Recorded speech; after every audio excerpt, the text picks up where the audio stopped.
internetga chiqarib yuboring mani. Ibrohimjon, internetga chiqarib Sağ ol. yuboring. Ben hozir keldi. Hazratingiz tagiga yozib, kim yonda dam olyapti deb yozibdi. Zomirdan olyaptilar. Hazratim.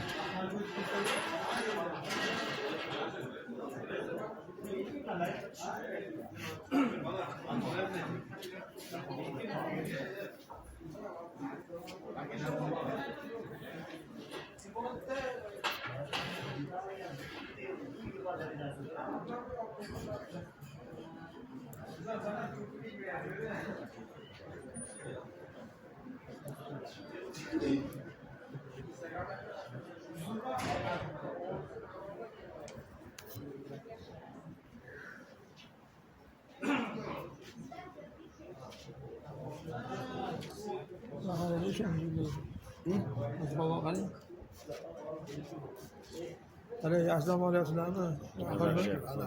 Sanolar olsun. Bunday joylarda nasib qilsin. Muhammad Nosir qarang, zo'r joylari. Sizga rohat ilindik.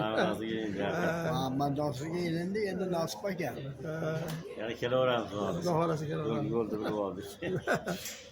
Endi yo'l endi baqa borib 300 kilometr yo'l yurmaysizlar, 200 kilometr. Mashali kecha masjiddan chiqdik. Masjiddan chiqqandan deb borganda mashaqa ali ikkita yo'l bor. Ana o To'raboy aka degandi. Qolgan masjidi bor. Chiqqansizlar. Masjiddan buriladi. Men o'shani